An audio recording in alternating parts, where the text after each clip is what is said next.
10 orang sahabat yang dijanjikan masuk surga. Yang pertama adalah sahabat Abu Bakar As-Siddiq. Beliau ketika terlahir sebenarnya bernama Abdullah bin Abi Quhafah. Tapi hadirin khotal iman rahimakumullah, ketika beliau menunjukkan bagaimana kesetiaannya kepada Nabi, yang mana beliau usianya lebih muda 2,5 tahun daripada Nabi. Jadi beliau umurnya lebih muda dari Nabi. Nabi sudah berumur 2,5 tahun baru beliau kemudian terlahir. Nah, Bapak Ibu yang Allah Subhanahu wa taala rahmati, banyak hal yang di sini menunjukkan bagaimana keistimewaan Abu Bakar As-Siddiq. Kita tentunya tidak bisa menceritakan seluruhnya kehidupan Abu Bakar dalam beberapa menit dalam kajian kita ba'da subuh ini.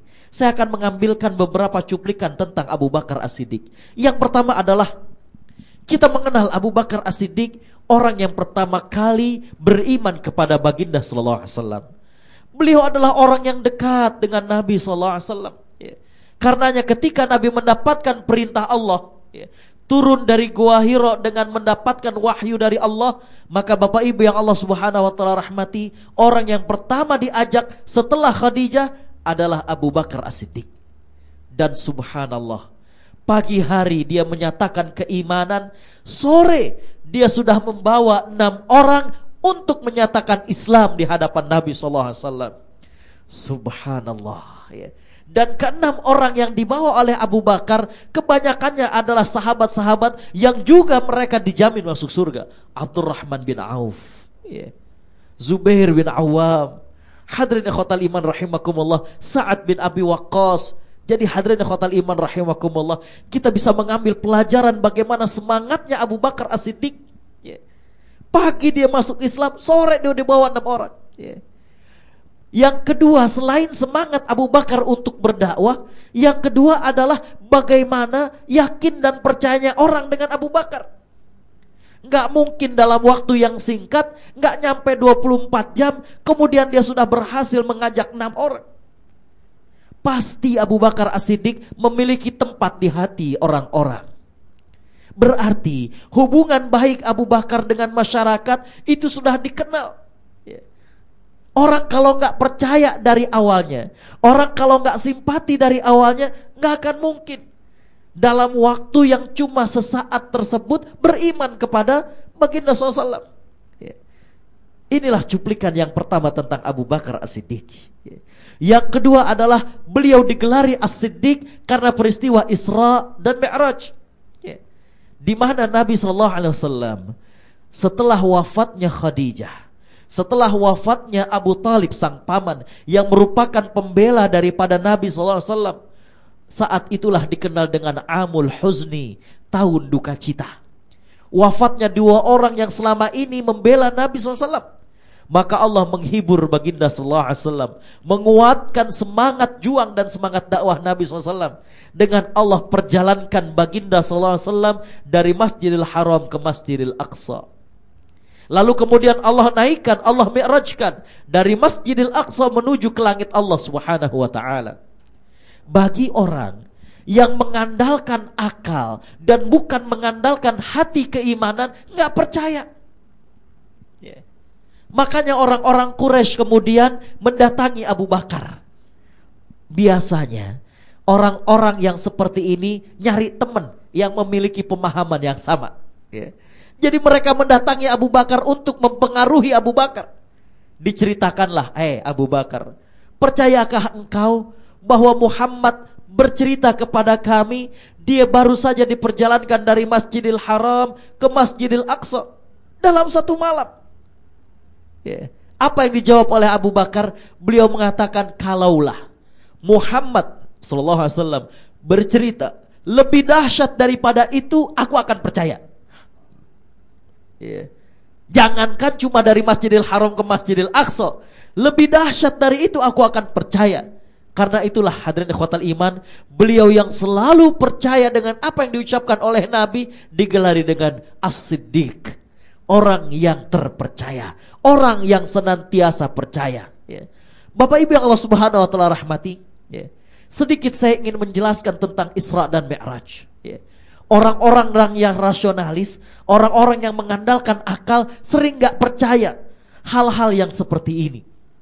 Saya ingin mengatakan kepada bapak dengan ibu, kalau terjadi dialog antara dua ekor semut, antara seekor semut dengan teman-temannya lah, anggap seekor semut bilang sama teman-temannya, ya, saya pagi pergi ke Bandung dari Jakarta. Loh, kok siang udah nyampe? Kata teman-temannya, pasti bohong ini. Ya. Kita tahu jalannya semut, kata mereka. Masa iya pagi ke Bandung, siang udah nyampe ke Jakarta lagi? Ini biasanya semut yang rasionalis nih. Ya. Tapi semut yang pertama dia bilang, iya saya ke Bandung itu bukan jalan kaki, saya nempel di jaketnya Ustadz Agus. Pagi-pagi dia naik mobil Cipaganti, siang udah pulang lagi. Ya. Jadi kalau Nabi SAW memang jalan sendiri, belum nyampe itu satu malam. Karenanya dalam surat Al-Isra, Allah Subhanahu wa taala menyatakan, a'udzubillahi minasyaitonirrajim, subhanalladzi asra bi'abdihi. Maha suci Allah Subhanahu wa taala yang telah memperjalankan. Jadi bukannya Nabi, Allah yang memperjalankan, dan bagi Allah bukan suatu hal yang sulit, bukan suatu hal yang susah, hal-hal yang di luar dari apa yang dibayangkan oleh manusia. Jadi Abu Bakar As-Siddiq adalah orang yang digelari dengan As-Siddiq karena beliau senantiasa percaya dengan apa yang disampaikan oleh baginda sallallahu alaihi wasallam. Bapak Ibu yang Allah Subhanahu wa taala rahmati, cuplikan yang ketiga adalah Abu Bakar As-Siddiq adalah orang yang sangat-sangat begitu lembut dan halus perasaannya. Sehingga dalam riwayatnya baginda sallallahu alaihi wasallam mengatakan kepada Aisyah pada saat baginda sedang sakit, muri Abu Bakrin an yusalliya bin nas. Waktu itu Nabi sedang sakit, dia minta kepada Aisyah, putri dari Abu Bakar, mintakan ayahmu untuk menggantikanku menjadi imam salat di hadapan para sahabat. Aisyah ketika itu menjawab, ya Rasulullah, inna Abu Bakrin idza shalla ghalabahul buka. Ya Rasulullah, ayahku itu kalau sholat seringnya nangis. Hatta la yusma'u illal buka, sehingga gak kedengeran bacaannya kecuali tangisannya, kecuali sesegukannya. Ya. Bapak Ibu yang Allah Subhanahu wa taala rahmati, kalau kita mencoba untuk mentadaburi kejadian ini, adakah Abu Bakar pernah melakukan maksiat kepada Allah? Ya. Tidak. Ya. Tapi bagaimana Bapak Ibu yang Allah Subhanahu wa taala rahmati, halusnya perasaan Abu Bakar As-Siddiq, ya. Lembutnya perasaan Abu Bakar As-Siddiq, sehingga pada saat dia sholat, dia merasakan kemesraan dan kedekatan dengan Allah Subhanahu wa ta'ala. Saya sering mengatakan, ada dua cara manusia berkomunikasi dengan Allah Subhanahu wa ta'ala. Kita yang berkomunikasi dengan Allah, dan itu adalah dengan sholat. Dan Allah berkomunikasi dengan kita, itu adalah dengan membaca Al-Quran. Karena itu, dalam fikihnya, ada para ulama yang menyebutkan dengan istilah solat mutlak. Solat mutlak itu solat yang tidak terikat dengan sesuatu apapun. Kalau zuhur, asar, maghrib, isya, subuh, itu memang sudah ada waktunya. Kalau seseorang masuk ke masjid, solat tahiyatul masjid, itu terikat karena dia masuk ke dalam masjid. Tapi ada solat yang dikatakan bahwa Nabi sallallahu alaihi wasallam, kalau terasa gundah, maka Nabi solat 2 rakaat. Disinilah seorang hamba mengadu kepada Allah Subhanahu wa ta'ala. Sayangnya Bapak Ibu yang Allah Subhanahu wa ta'ala rahmati, mestinya solat itu adalah bagaimana kita mengadu kepada Allah. Terkadang tidak sebegitu khusyuk, tidak sebegitu dekat dan semesra itu kita kepada Allah Subhanahu wa ta'ala. Berbeda dengan sahabat Abu Bakar. Kita seringnya kalau ada masalah adu kepada manusia, di Facebook kita sampaikan, di Twitter kita sampaikan, kepada Allah Subhanahu wa ta'ala kita tidak mengadu kepadanya. Saya masih teringat ada seorang kawan, beliau di Sydney ini pengelola haji. Di sini juga sebagian ada yang ikut. Tahun 2007 beliau biasanya bawa haji itu dari Sydney atau dari Australia, kemudian ke Jakarta dulu, di Jakarta sekitar 2 hari, baru kemudian ke Jeddah. Nah, setelah 2 hari di Jakarta, Bapak Ibu yang Allah Subhanahu wa taala rahmati, pada saat kemudian bersama jamaahnya sudah ke Soekarno-Hatta Airport untuk kemudian naik Emirat berangkat ke Jeddah, betapa terkejutnya waktu dia lagi mau check in, ternyata seluruh tiket dia dan juga jamaahnya Blanko alias palsu. Ditipu oleh travel agent di Australia, di Sydney. Bapak Ibu yang Allah Subhanahu wa taala rahmati, awalnya dia marah, masa iya orang ada print tiketnya, ketika ditunjukkan kosong. Lemas dia. Sekitar 47 orang, dikatakan kalau memang masih mau berangkat kami akan bantu Pak carikan seatnya. Cuma harus dibayar dengan uang cash. Subhanallah, sekitar 47 kali sekian dolar. Gak ada yang bawa uang segitu. Ditanya jamaahnya satu persatu, gak ada. Orang kalau mau berangkat haji bawa uang saku, ya gak ada yang sampai sekian banyaknya. Subhanallah, dia udah bingung. Ada seorang jamaah yang kemudian negor dia. Ini bapak dari tadi telepon sana, telepon sini, mau pinjam ke sana kemari, belum berhasil. Jamaah sudah ditanyain, gak ada juga yang bawa uang sebanyak itu. Diingatkan, bapak kayaknya tadi belum sholat asar. Sholat minta sama Allah Subhanahu wa ta'ala. Subhanallah, sering kita kalau lagi panik begitu ya. Kalau lagi panik tuh lupa sama sholat.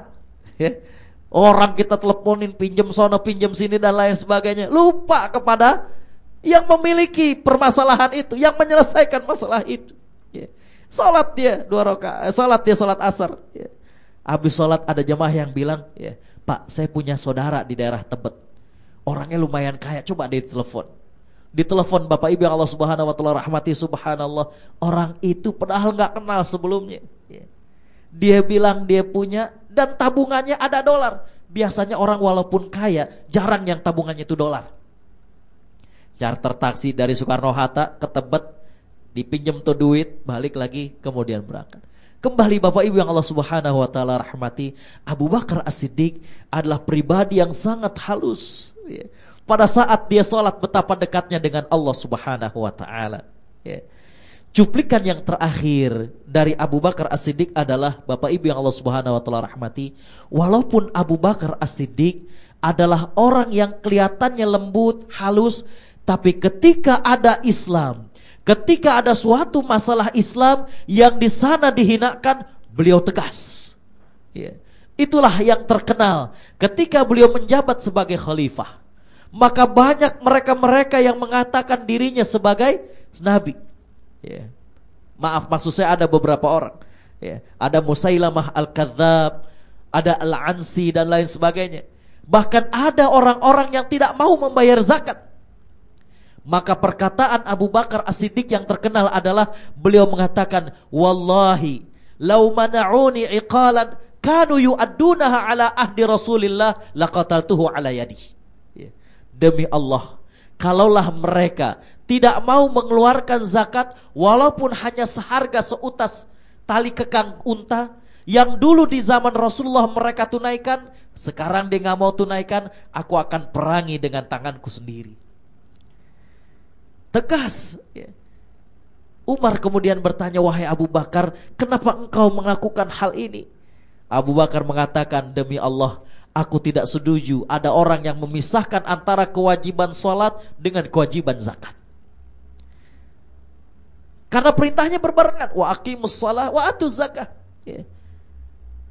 Jadi kembali Bapak Ibu yang Allah Subhanahu wa taala rahmati, terlihat lembut, tapi ketika ada hukum Allah yang di sana terabaikan, tegas Abu Bakar As-Siddiq. Setelah beliau menjawab seperti itu, Umar bin Khattab mengakui, laqad syarahallahu sadra Abu Bakrin. Sungguh Allah telah melapangkan, sungguh Allah telah memberikan kebenaran kepada Abu Bakar. Bapak Ibu yang Allah Subhanahu wa taala rahmati, Abu Bakar As-Siddiq wafat setelah kurang lebih 3,5 tahun setelah beliau menjabat sebagai khalifah. Beliau adalah orang yang sangat terkenal ikhlas, sampai-sampai ketika beliau wafat, orang yang memandikan baru mengetahui bahwa di punggung Abu Bakar As-Siddiq ternyata ada bekas guratan-guratan, bagaimana ternyata Abu Bakar As-Siddiq adalah orang yang memanggul gandum untuk diletakkan di rumah janda-janda dan juga di rumah orang-orang yatim dan orang miskin. Subhanallah, baru ketahuan dan para janda serta orang miskin ini baru tahu bahwa selama ini yang memberikan kepada mereka gandum adalah sang khalifah langsung, dan itu adalah Abu Bakar As-Siddiq. Hadirin khotal iman rahimakumullah, mudah-mudahan kita dapat mencontoh baginda sallallahu alaihi wasallam dan juga mencontoh sahabat-sahabat beliau. Sekali lagi kita akan mencoba berkenalan cuplikan-cuplikan dari kehidupan mereka, agar kemudian kita bisa mencontoh bagaimana kemuliaan mereka. Tashabbahu birrijal in lam takun mithlahum innat tashabbuha bil kirami kiramu. Bercerminlah dengan orang-orang yang mulia. Sekiranya engkau tidak mampu menyerupai mereka, sesungguhnya usaha bercermin kepada mereka sudah merupakan sebuah kemuliaan.